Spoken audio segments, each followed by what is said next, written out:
Lekan was born and raised in a small two-bedroom flat in Surulere, Lagos. His parents, strict Christians with calloused hands and weary eyes, spent their lives toiling, his father selling spare parts and his mother sewing clothes for neighbors and church members. They never let their children go hungry, but comfort was a stranger in their home. Education was their dream for Lekan. They scraped together every naira to send him to secondary school, praying it would lead to something better. But while they dreamed of books and certificates, Lekan's eyes were glued to the streets. From his bedroom window, he watched boys his age cruise by in Mercedes and Lexus Jeeps. Thick chains danced around their necks, Gucci belts flashed under oversized designer shirts, and girls, dressed like sin itself, clung to their arms. These boys laughed loudly, like Lagos owed them nothing, like they had conquered the city and made it kneel.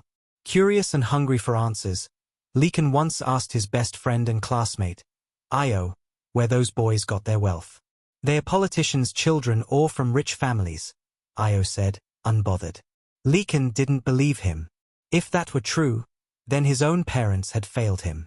And that was a thought he couldn't bear. So, he made a plan, not to become one of them, but to get close enough to taste that life. Even if just a drop. In Surulere, football wasn't just a game. It was a religion. And the public viewing centers were cathedrals. That's where Lekan began his hustle. Every Saturday and Sunday, he showed up dressed in clean, well-ironed clothes and positioned himself where the big boys watched the matches. He didn't just watch, he performed. Fluent commentary, sharp analysis, smooth transitions between British and American accents. He turned football into theater. The crowd started calling him the grammarian. He stood out. After a heated Arsenal versus Chelsea match one evening, a dark-skinned, muscular guy with a gold tooth clapped Lekan on the back. "Guy, your mouth sweet oh," the man said. "You day talk like Oyebo. You go fit help us write something." His name was F. That moment was Lekan's doorway. They didn't tell him much in the beginning.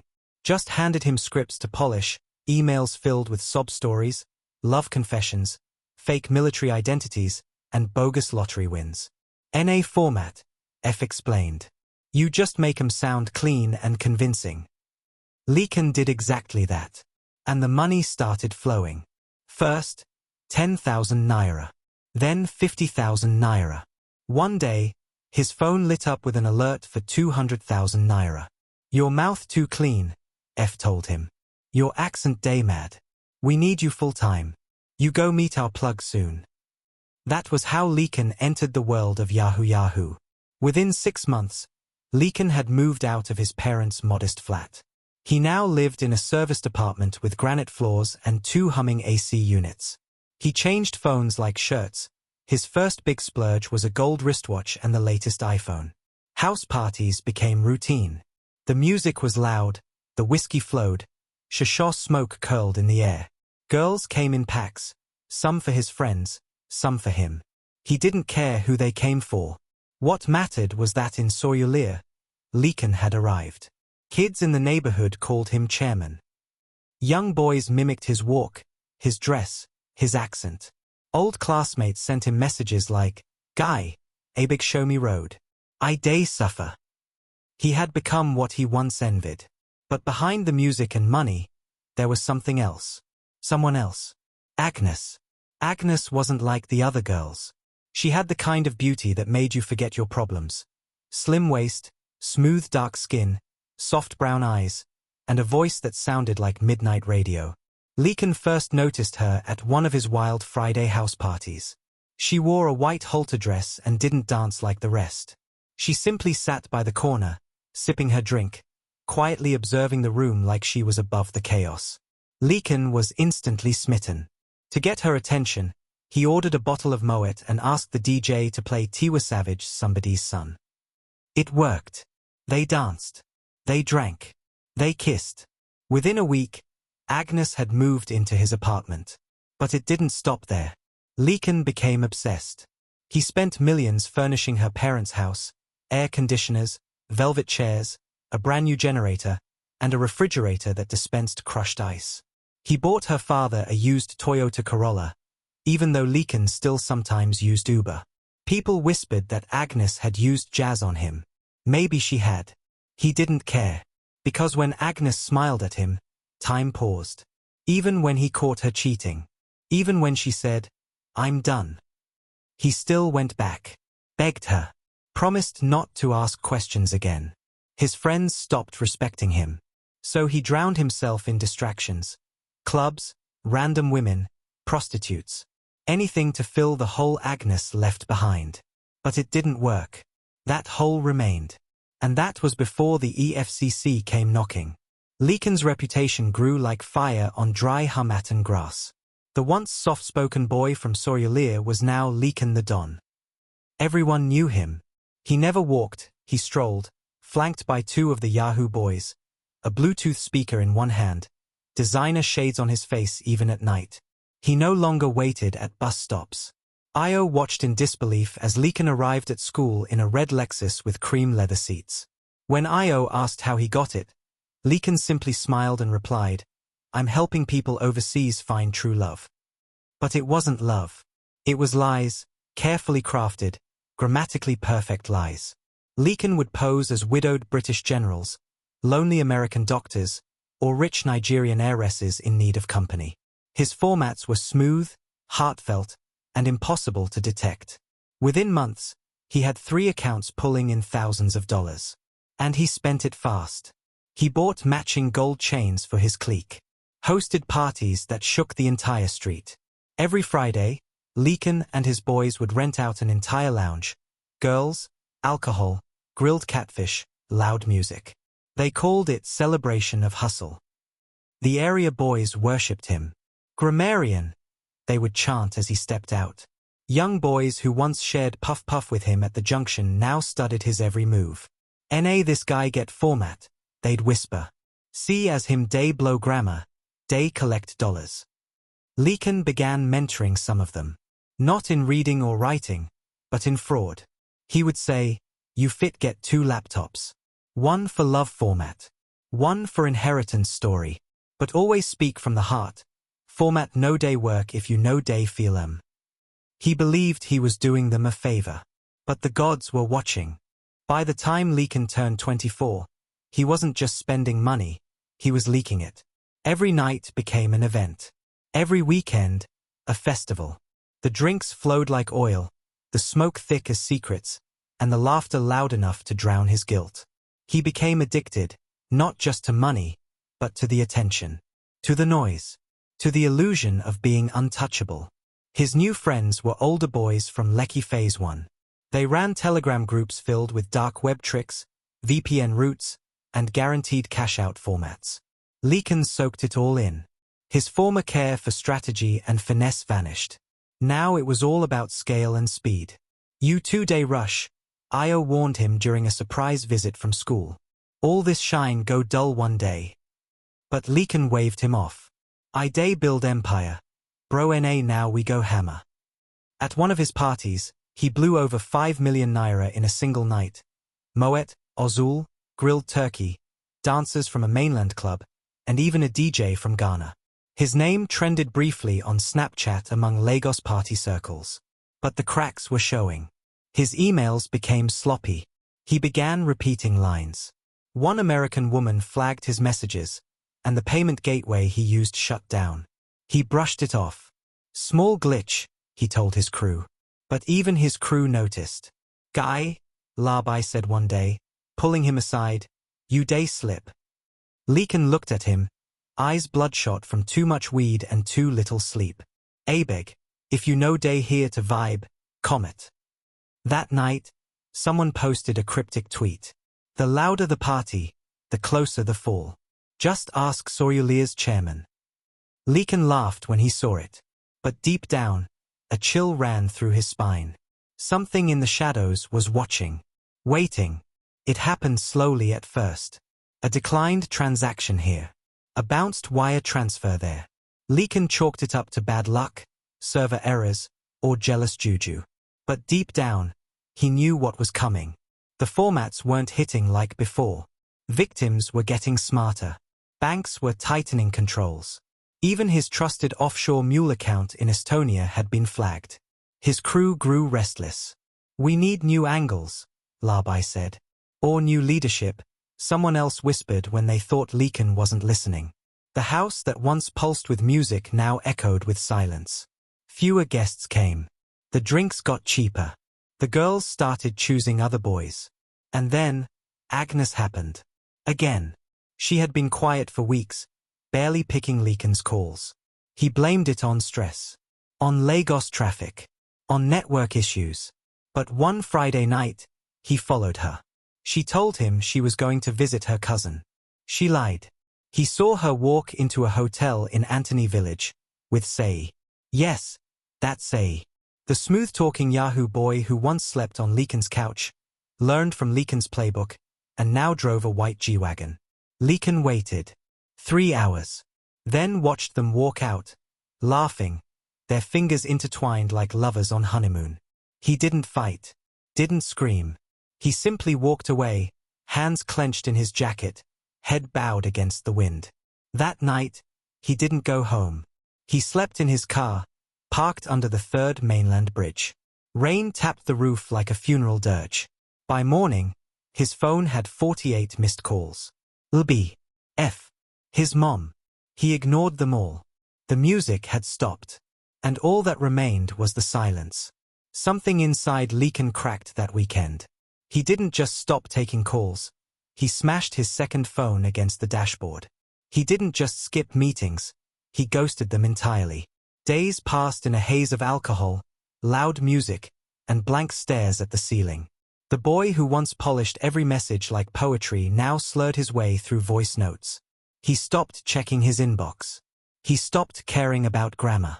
His signature lines turned to desperation. Baby, I need you.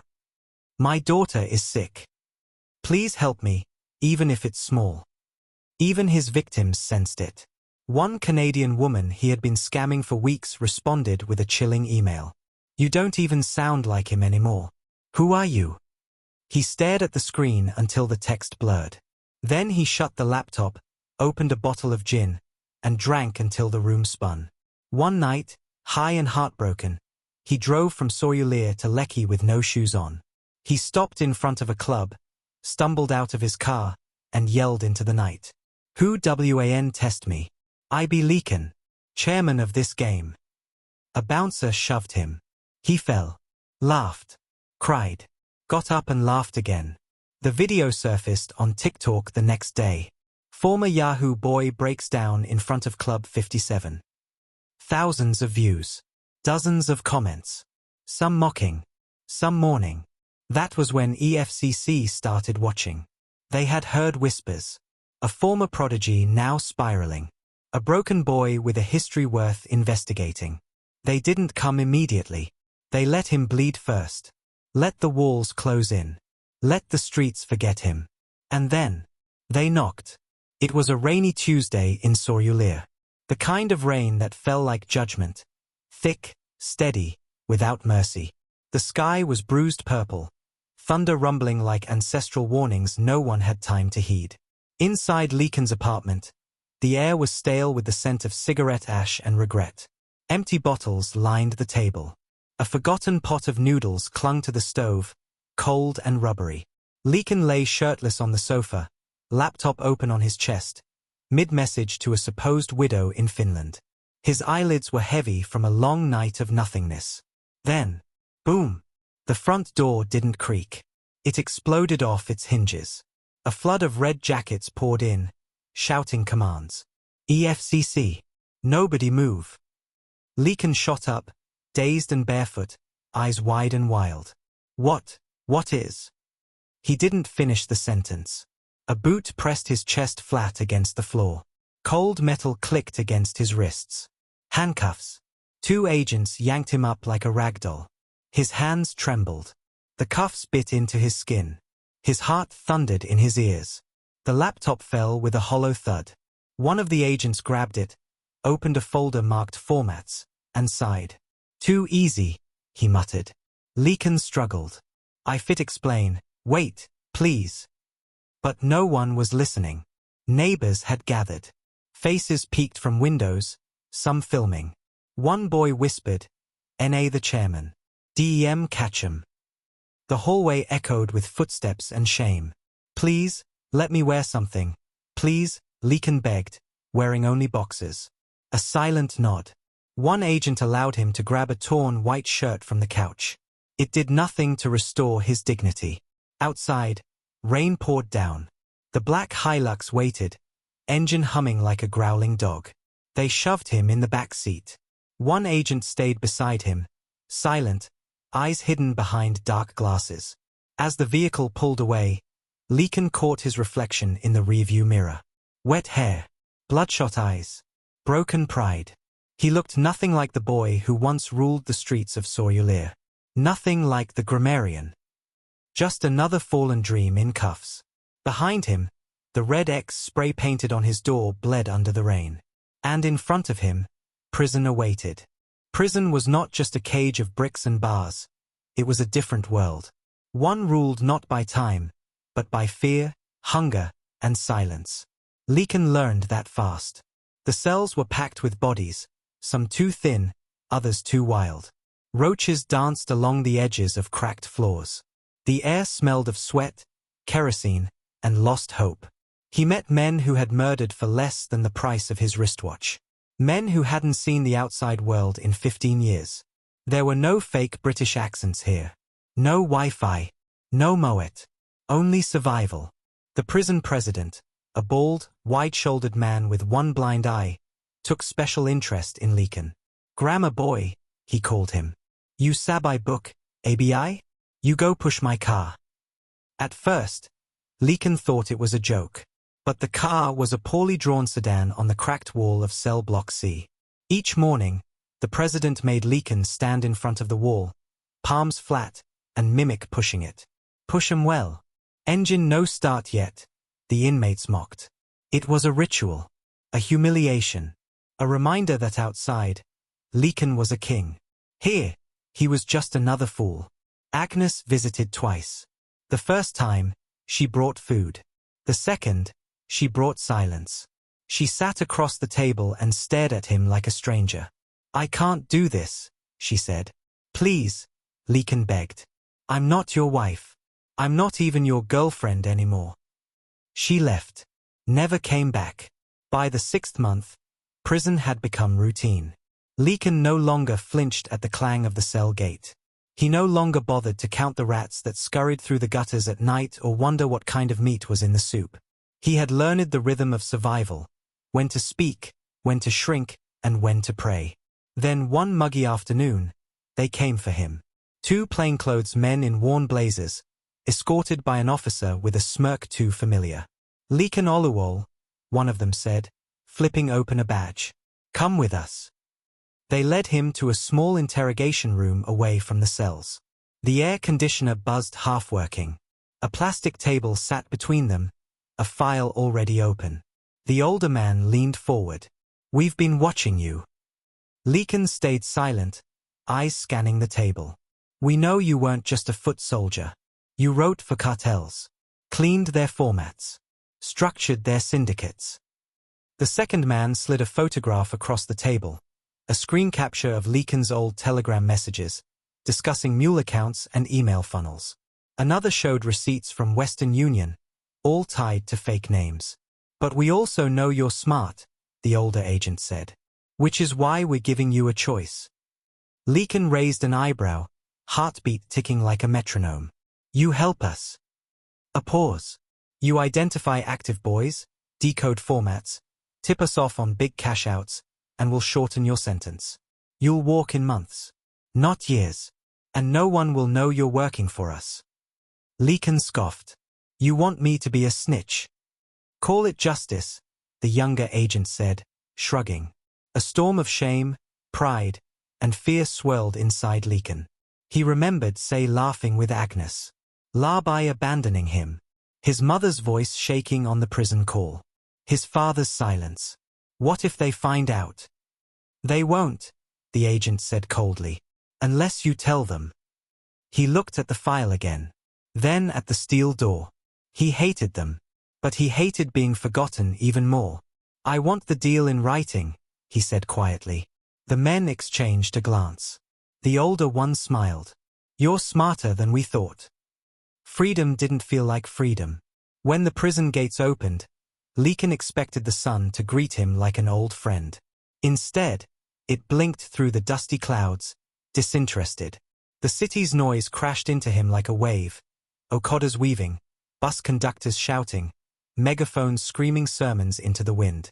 He clutched the small bag the EFCC gave him, one torn shirt, one phone, without a SIM, and 2,000 Nigerian nairas in cash.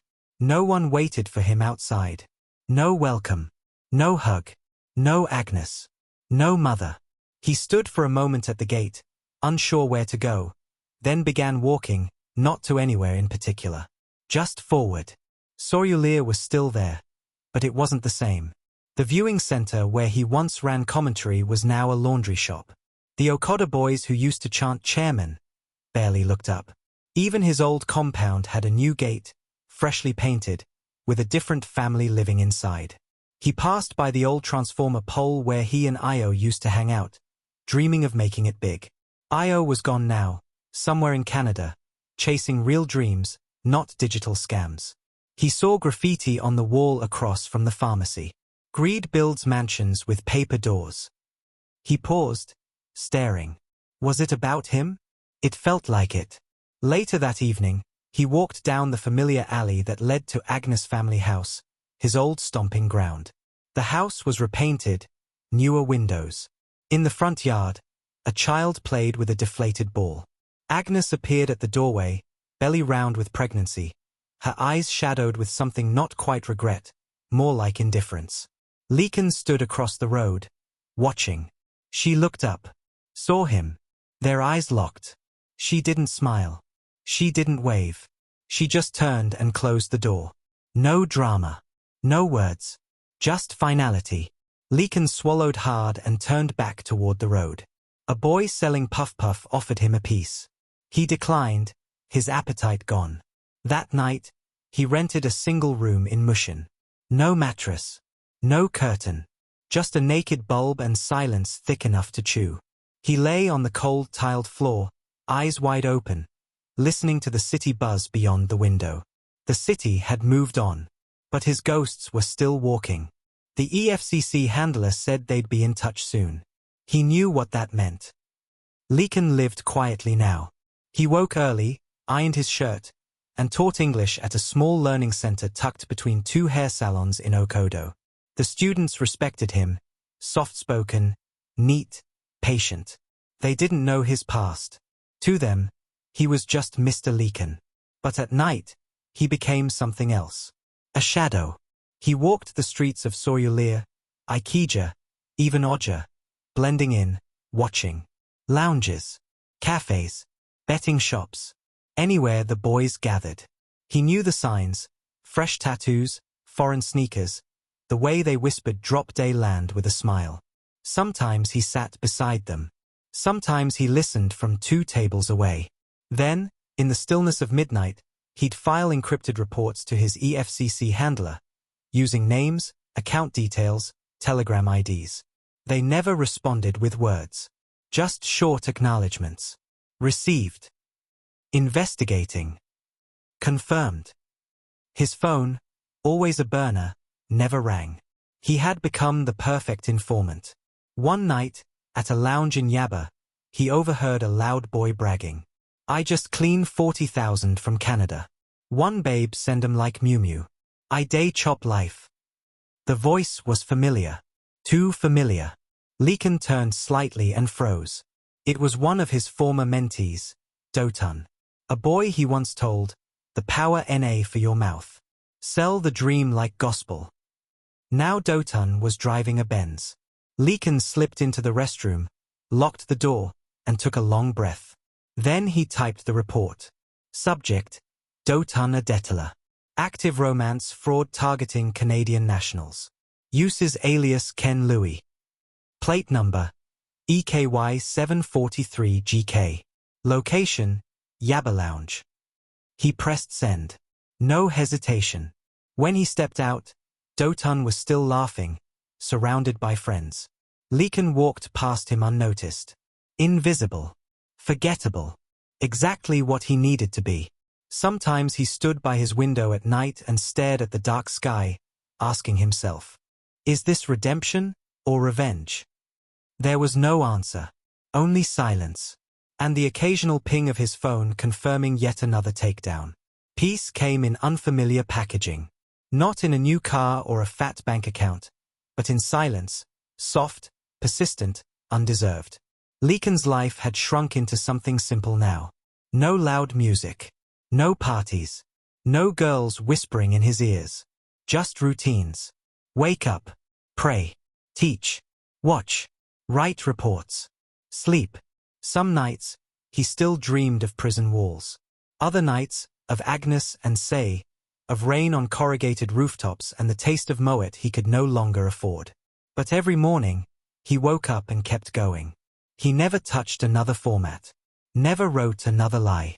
Instead, every Sunday, after church, he walked the same cracked road to his parents' home in Surulere. He never knew what to expect.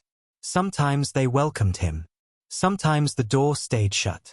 But every time, he knelt by the doorstep and whispered, I'm sorry. They never said much, but they always let him eat. That was enough. One rainy afternoon, while heading home with a stack of graded essays, a skinny teenager with oversized slippers ran up beside him. Ogre Lekan. Lekan turned. The boy stared, wide-eyed. You really be the one? Naudm say used to be big Yahoo guy. Lekan froze, unsure how to respond. The boy scratched his head. People say you wise pass all of them. Say you for don blow forever if you no mess up. Lekan nodded slowly. Maybe. But what's forever if you can't sleep? The boy frowned. So wetting you go tell person we WN start now. Lekan handed him a folded handout from his bag. Start with this instead. Learn something that builds. Not something that burns. The boy took it, confused but curious. Lekan walked on, rain soaking through his shirt, heart strangely light. That evening, he sat by his small window with a cup of Lipton, watching the water race down the glass. The city outside buzzed with the same chaos. But inside, it was still. His phone buzzed once. Message received. Subject confirmed. Arrest made. He locked the phone away in his drawer. For the first time in a long time, he didn't feel the urge to check who it was. He just smiled. A quiet, tired smile. No pride. No guilt. Just peace. Hard-earned. Lekan never planned to take Say down first. But revenge has its own schedule. He spotted him on a humid Sunday at a lounge in Ikeja. Lekan was seated quietly in the corner, sipping a malt drink alone. He'd come not to unwind, but to listen. The place buzzed with loud music and louder conversations. That was how men slipped up, through confidence, not confession. Then he heard it. Say's laugh. Sharp. Familiar. Arrogant. He turned. There he was, Say, dressed in white linen, new Rolex on his wrist, standing by a glossy black Benz with a girl perched on the bonnet, filming a TikTok. He hadn't seen Lekan yet. Lekan didn't approach him. He watched. He observed how the girl giggled while Say adjusted her camera, how she mentioned offhandedly in her video caption, "My Dubai baby smiling face with heart-shaped eyes. 20K weekend and counting."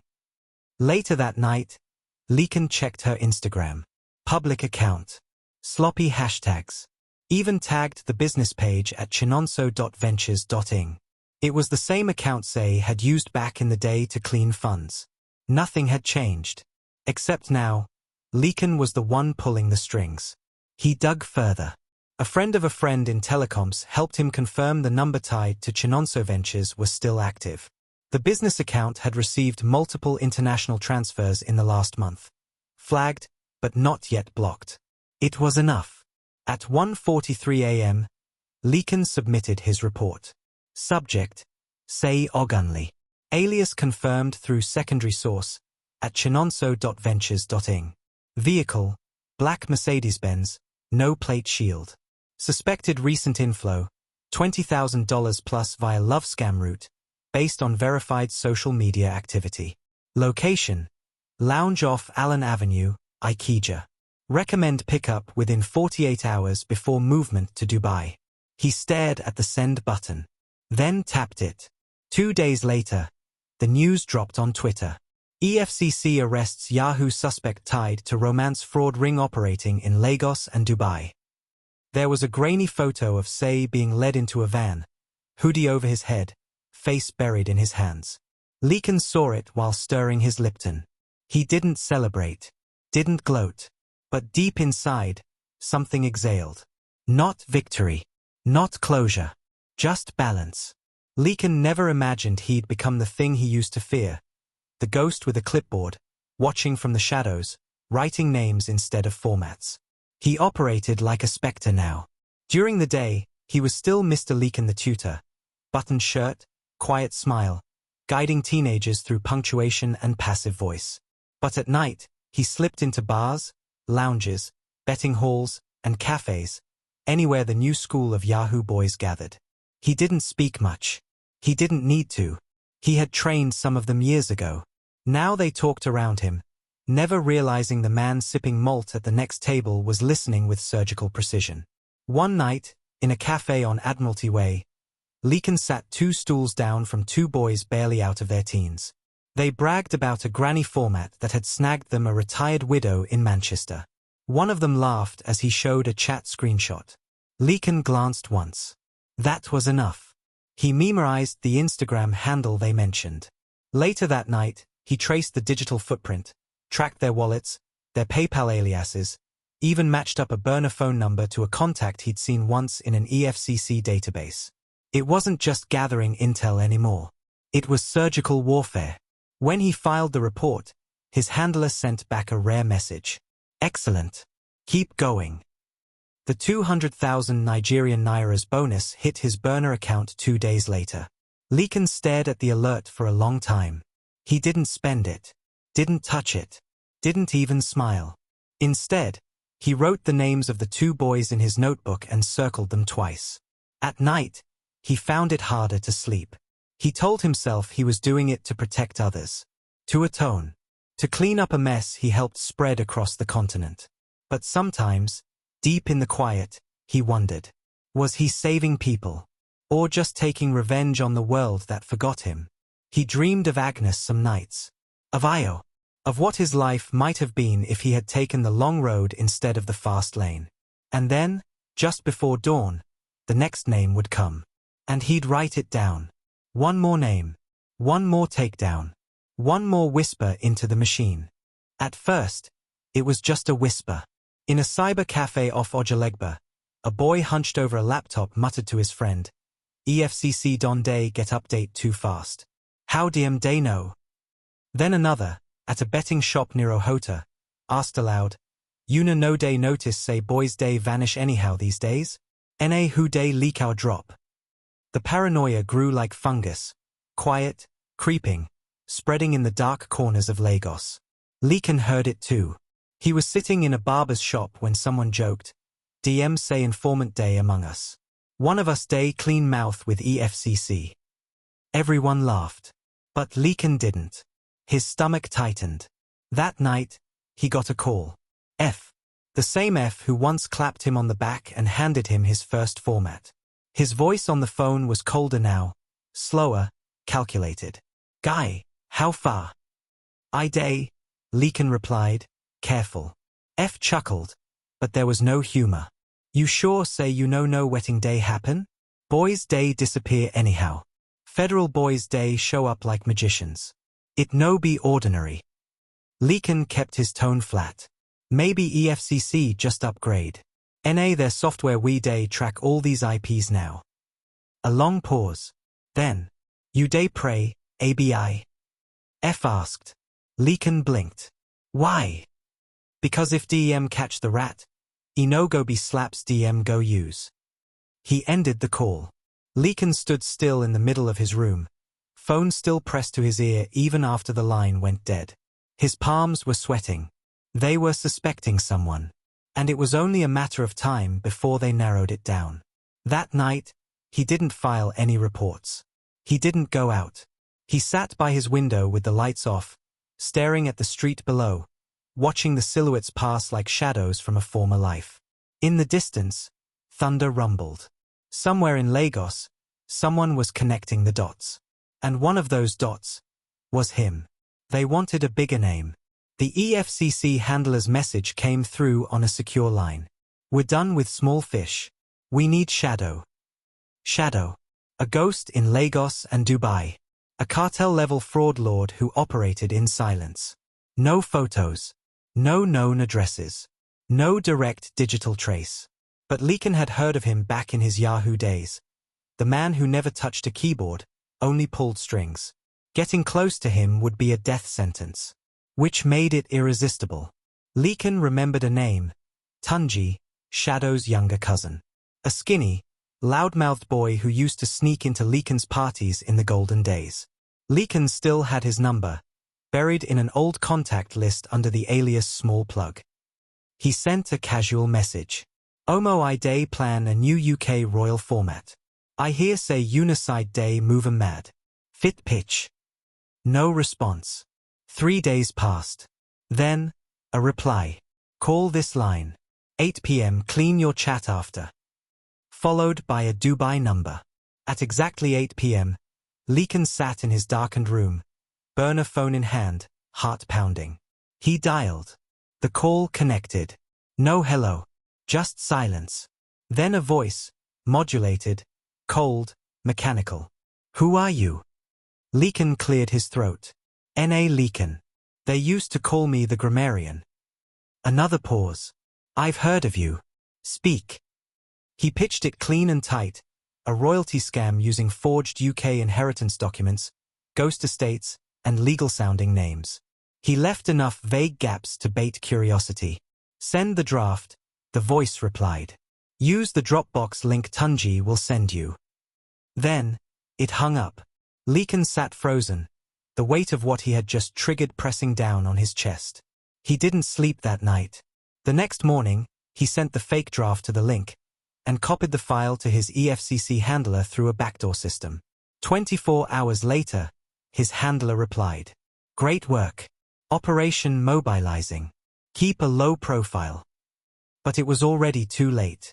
3 days later, as Lekan left the learning center just after sunset, he noticed a black SUV in his side mirror.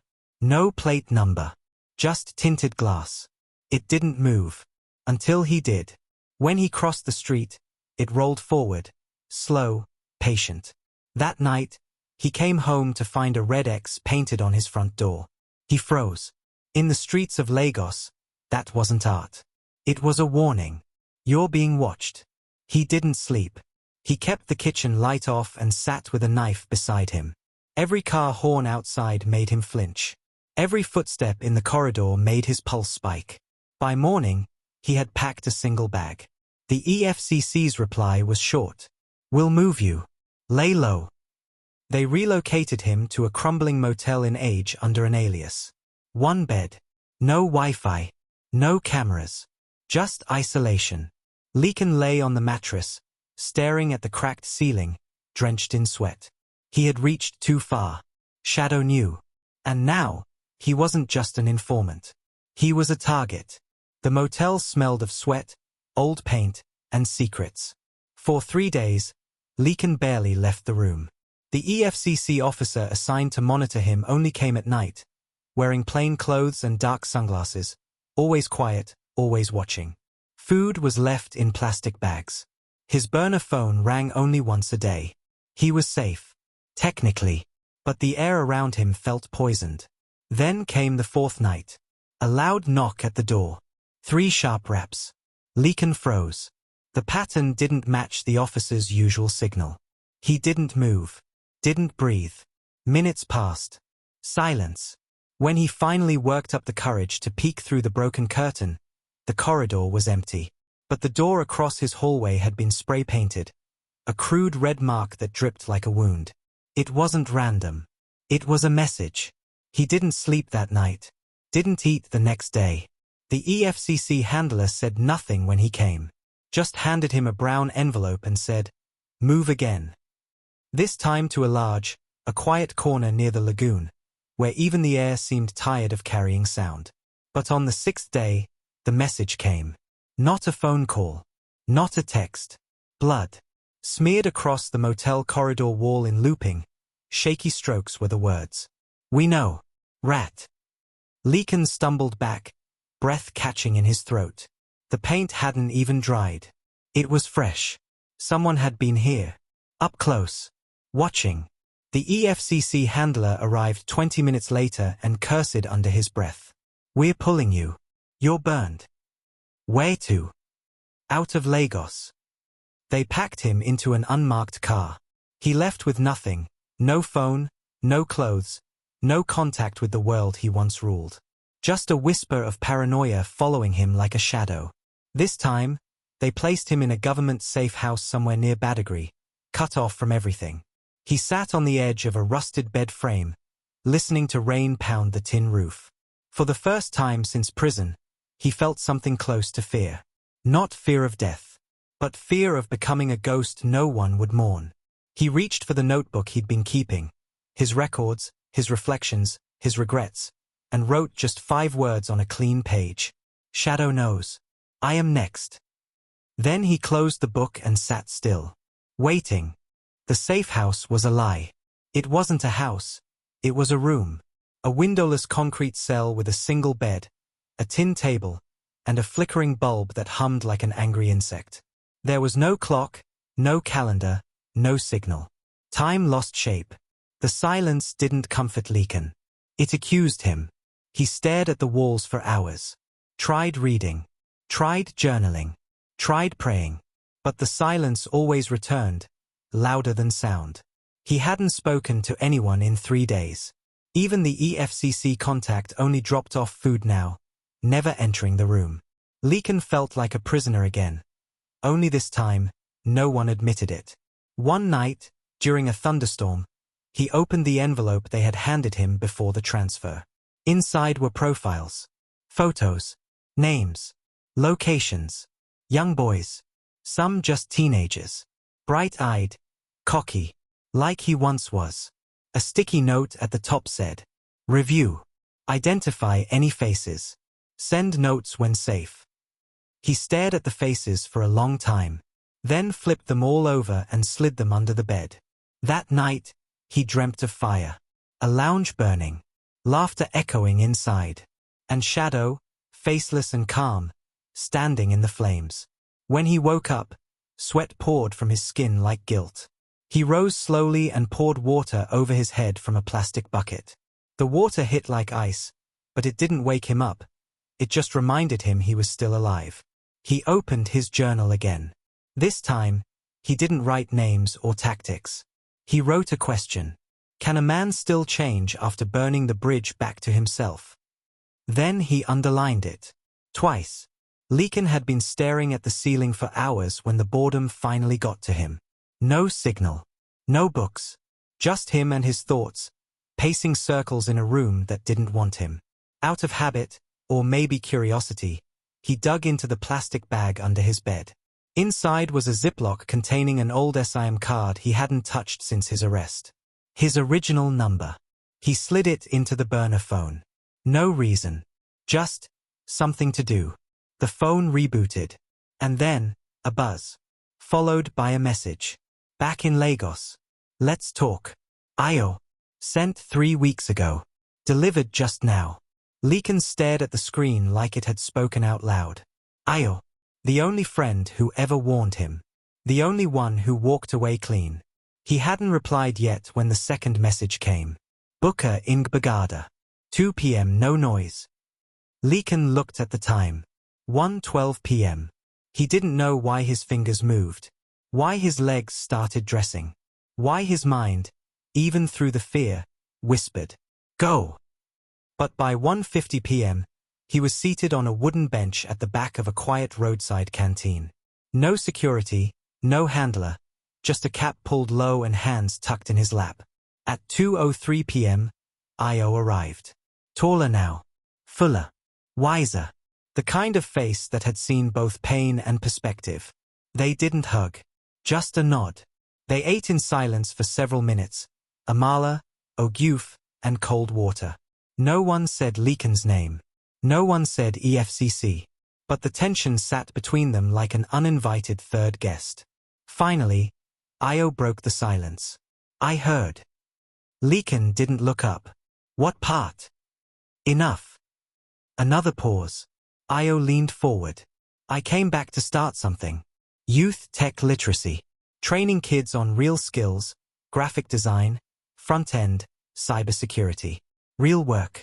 Not shortcuts. Lekan looked at him, unsure. Why are you telling me? Io reached into his backpack and placed a business card on the table. Youth Skills Revival Initiative, Alagbado. Volunteer Coordinator, Io Aidbanjo. You still sabai teach. You still know the streets. You still matter. Lekan swallowed. I'm not clean, Io. You're not useless either. They sat in silence again as the city rumbled around them. Finally, Lekan picked up the card. Held it. Didn't promise. Didn't decline. But for the first time in a long time, he didn't feel like a ghost. He felt human. The classroom smelled of chalk and sweat. Lekan stood at the front of the cramped room in Alagbado, marker in hand, staring at the faces of a dozen restless boys. Most wore slippers. A few hadn't eaten, but all of them carried the same fire in their eyes, the same hunger he once had. He hadn't taught like this in years. Not under fluorescent bulbs that flickered like strobe lights, not with mosquito nets hanging over computer monitors, not with passion. But here he was, teaching email etiquette, typing speed, and the anatomy of a phishing scam. The boys called him Ogre Lekan. And for the first week, it was just that, lesson plans, jokes, and progress. Until one afternoon. The generator had just gone off, and most of the boys were lounging under the mango tree outside. Lekan remained behind, erasing the whiteboard when he noticed one boy watching him from the back of the room. Slim. Quiet. Always observant. The boy approached cautiously. Ogre, he said, voice barely above a whisper. I sabai where DM day run format for our area. My cousin day clean money steady. Lekan froze, marker still in hand. The boy leaned closer. If you WAN run something, I fit show you road. You still get mouth. For a second, the classroom vanished. He was back in Surulere. Back in front of a laptop, writing smooth lies. Back in the lounge with Sei. Back in the motel with blood on the wall. His heart beat louder than the silence. He looked at the boy. Too young to understand consequences. Too eager to chase shortcuts. Your cousin day run fast, Lekan finally said, voice low. But NA cliff day front. The boy blinked, unsure. Lekan reached into the drawer behind him and pulled out a flash drive. Take this. It has tools. Free courses. Freelance guides. No scam. Just hustle with sense. The boy hesitated. But he took it. And walked away. Lekan sat down slowly, staring at the cracked floor, hand trembling. It wasn't a headline. It wasn't an arrest. But it was a win. A small one. A real one. The rain had come without warning. Lekan walked with his head down, hoodie soaked, a nylon-wrapped flash drive tucked under his arm from class. The roadside was flooded with shallow water, carrying sachets, leaves, and Lagos secrets. He paused under a zinc overhang near a food vendor selling fried yam and akara. Then he heard her voice. Soft. Familiar. Lekan. He turned slowly. There she stood, Agnes. Umbrella-less. Her hair pulled back in a tired bun. A small child, no older than 2, clutched her hip, wrapped in a faded blanket. She looked thinner. Her face older. The fire in her eyes replaced by something quieter. Something surrendered. Long time, she said, managing a half-smile. Lekan said nothing at first. Just nodded. She looked down at the child, then back up. Her name is Moyo. Lekan didn't ask who the father was. He already knew. Sei's name sat in the silence between them. He's still inside, she added. Kirikiri. Trial slow. Lekan nodded again. He didn't feel anger. Not anymore. Just the weight of things that could no longer be changed. You look different, she said. So do you. They stood in the drizzle for a moment, watching cars pass. She reached into her purse, bought 500 Nigerian nairas worth of fried yam, and handed him a piece. For old time's sake, she said. He took it. Not out of hunger, but out of memory. Take care, Lekan, she said. You too. And just like that, she turned and disappeared into the mist. This time, he didn't chase her. He didn't beg. He let her go. The video went viral without warning. A 38-second clip on TikTok, former Yahoo boy now teaches tech in Ajagunle. It showed Lekan in a cramped classroom, guiding teenagers through coding exercises, explaining cybersecurity, typing with quiet focus. No flash. No clickbait. Just steady, honest work. The comments exploded. Wait, N.A. the grammarian. Guy we EFCC carry that year. This one shock me sho. God really day do work. He didn't post it himself. One of the students did. And for the first time in years, Lekan didn't mind being seen. He stood one afternoon before a large banner at a community tech fair. Use your gift to build, not to betray. Journalists came. Youth groups donated laptops. A small NGO offered him a monthly stipend. It wasn't much, but it was honest. During a live interview, a reporter asked, "If you could tell your younger self one thing, what would it be?" Lekan looked into the camera and said, "Fast money looks like freedom, until you realize it bought you a cage." The screen faded to black. He walked home alone that evening through the same streets where he once wore gold chains. Kids greeted him with respect. Not fear. Not awe. Respect. When he reached his room, he opened his notebook. The same one where he had once written names. Now, he flipped to a blank page. And wrote, "This time, I choose the long road." Then he closed it. And for the first time in a long time, he slept with both eyes closed. Thank you for watching till the end. Please like, share, comment and subscribe to the channel for more interesting stories.